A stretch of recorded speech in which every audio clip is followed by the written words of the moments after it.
of 1859, one of the most dramatic gunfights in the California Gold Rush happened right down the end of this street. It ended two lives that were headed in completely different directions. The confrontation that night between the law officers and the two known outlaws has been the subject of legend and folklore ever since. Deputy Sheriff John Boggs is leading the effort to capture famed outlaw, Rattlesnake Dick. After getting reports that Rattlesnake and an unnamed accomplice were heading towards Auburn, Boggs and the deputy went south on Sacramento Street, hoping to head them off. Meanwhile, Deputy George Johnson put together a small posse and they headed north on the same road. I'm George Johnson. And the only one that night in the three of us in the posse that knew for certain what he looked like. Because Boggs and I, we captured him the year before outside Nevada City. We heard he was in the area and we caught him camping in the woods just outside town. We chased him and he unloaded his revolver at us, but then he tripped and fell. We jumped on him and hauled him off to the Nevada City jail. Unfortunately, he escaped a few days later. I'm George Martin. I wasn't even supposed to be there that night. I moved out here from North Carolina and took a job as deputy under Sheriff Henson. I worked with him for 4 years, but I had a family and was thinking I'd take a safer job and went to work for Mr. Kimball, who was a tax collector. Well, that turned out to be a dangerous job too. Those miners did not want to pay their taxes, and some of them were right unfriendly towards me. My name is Richard Barter. You probably know me as Rattlesnake Dick. I was a thorn in the side of every lawman in the territory, but one lawman in particular became my personal nemesis. His name was John Boggs. He was a deputy sheriff here in Auburn. Boggs pursued me relentlessly. Even caught up with me a few times, threw me in jail, but I was always able to escape. That was a talent I'd become known for. I'm the unnamed accomplice. That's how history's come to know me. But I'm not an unnamed accomplice. My name is Alex Wright. He gets known as Rattlesnake, and I'm an unnamed accomplice. My name is Alex Wright, and I'm one of those Sydney Ducks. Those convicts in Australia.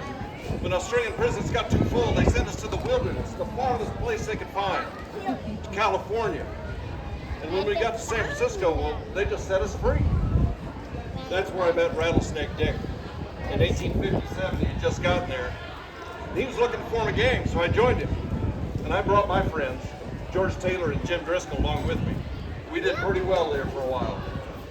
But it got hard to do business in San Francisco. Those do-gooder vigilantes kept slowing us down, so the four of us came up here, towards the foothills, to see if we could start something new.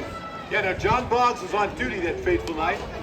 My partner Alex and I were riding up towards Auburn from the north, or from the south rather, and Boggs heard about us, sent a deputy and himself down on the south road to try to cut us off. I was actually on my way home that night. Deputy Johnson stopped by and told me they'd heard Rattlesnake Dick was headed up this way with an accomplice from Folsom. Now Sheriff Boggs had taken Sim Barrett down on the road south into town to try to cut him off, but they didn't see him. Deputy Johnson thought maybe Rattlesnake Dick had slid past Boggs, and he wanted to check the road north of town. He had Bill Crutcher with him. Well, I couldn't let the two of them go alone, so I grabbed my gun, and we all set off. Now, it wasn't unusual that we'd hear Rattlesnake Dick was around town from time to time, but we was never in the right place at the right time to catch him. We didn't know it at the time, but this night we would be. Dick and I were heading north towards town. We'd been at the Mountaineer House that day, visiting my old friend, Jack Phillips. Well, we got out on the road and looked in the distance, and we saw two men on horseback. We didn't know who they were, but they might have been deputies, so we went off to the side to hide. We let them pass by, and I sure didn't think they saw us, but we wanted to be extra sure. So we went up in the hills above town to wait it out. And that's when you heard the horses galloping toward us. Yeah, we heard some riders coming up from behind us really quickly. So Alex and I, we got off the side of the road and we stopped to let them pass. As they got closer to us, they slowed to a walk and eventually stopped. We saw some shifty-looking characters on horseback, and so we slowed down to check them out. Well, it was Rattlesnake Dick, all right.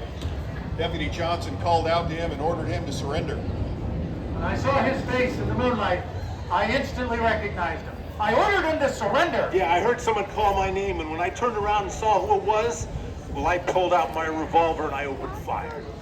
I wasn't expecting him to open fire at such close range. But when he did, I returned fire. Mine was the better shot. He hit me in the left hand, blew off my ring finger. But I hit him square in the chest. I was sure it would drop him, but it didn't. He kept on shooting.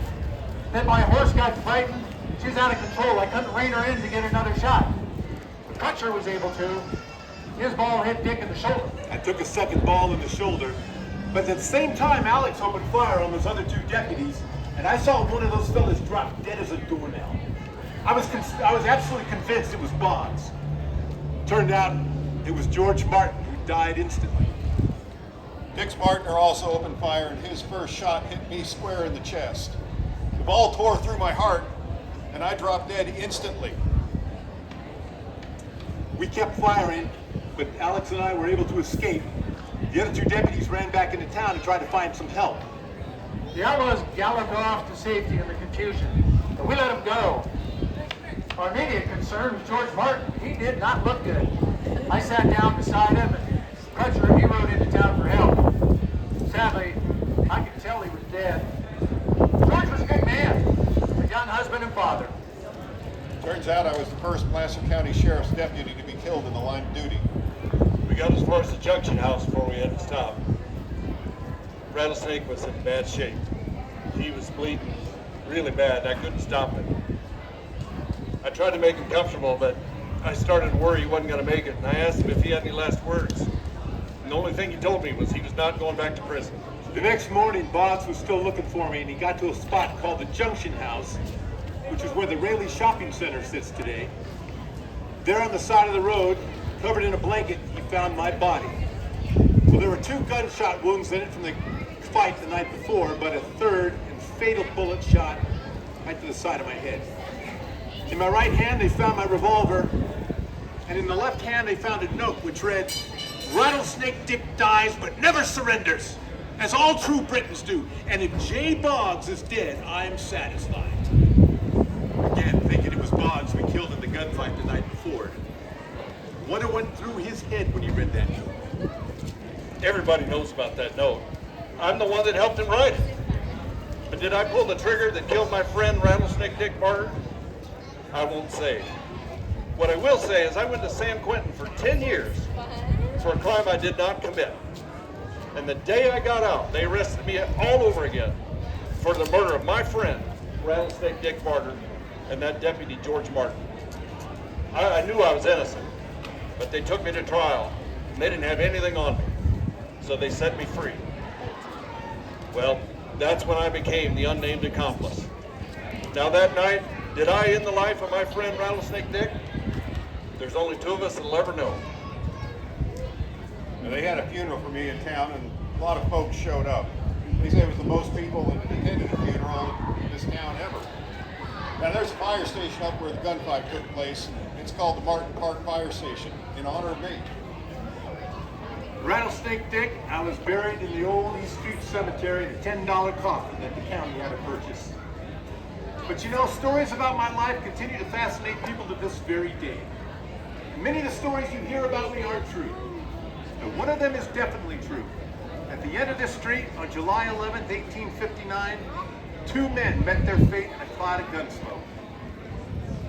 As for the rest of the story, I'll let you determine where truth ends